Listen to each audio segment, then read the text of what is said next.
O ministro André Mendonça, do Supremo Tribunal Federal, devolveu o processo que discute a responsabilização das Big Techs por conteúdos publicados por terceiros. Falávamos disso ontem, assunto que está no radar do governo federal e com o qual o Congresso mantém certa distância. O caso está pronto, Luísa Martins, para ir a plenário. Lu, quais são os próximos passos agora? Tainá, agora o próximo passo tá na mão, né, do ministro Luiz Roberto Barroso, que é o presidente do Supremo Tribunal Federal e é quem tem a atribuição de administrar ali a pauta do plenário, né, a pauta dos julgamentos presenciais. Lembrando que como esse julgamento começou presencialmente, ele deve continuar também no plenário físico. O Barroso está vendo ali, né, de que maneira encaixar esse processo na pauta das próximas semanas. Provavelmente não dê tempo ainda neste semestre, porque a gente tem aí pouco mais de um mês de sessões até o recesso de julho, né? E o Supremo só se reúne, o plenário, apenas nas quartas e quintas-feiras, então o tempo pode ficar um pouco exíguo e deve ficar então para o início do segundo semestre, voltando então já direto com o voto do ministro André Mendonça, que foi quem pediu vista lá atrás, em dezembro, para ter mais tempo ali de analisar os autos e formar o seu convencimento. Por enquanto, Tainá e Uribe, temos duas linhas de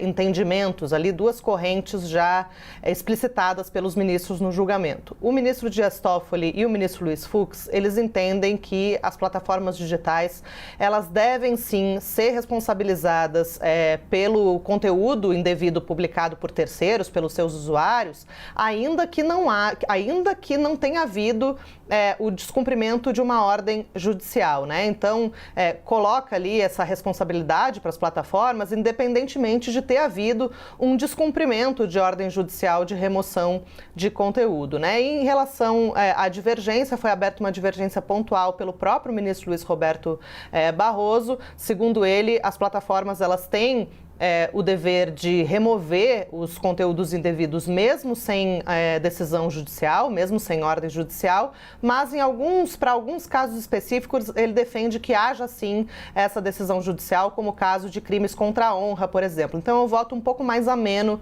em relação aos outros dois. A gente precisa ver a que linha Mendonça vai aderir, né? E depois ver também como se posicionam todos os demais ministros.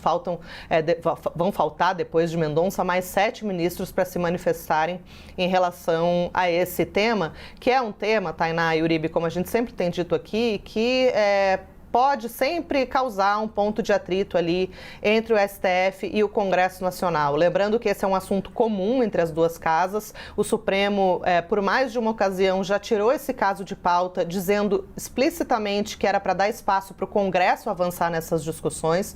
O Congresso não avançou, pelo menos não na velocidade esperada diante da urgência do tema. Com isso, o processo voltou, né, à pauta do Supremo e agora deve ter uma resolução até o fim deste ano. É um tema bastante delicado e que os ministros querem dar uma resposta mirando já as eleições de 2026, né, para que essas regras já estejam bem pacificadas quando chegar o momento da campanha eleitoral.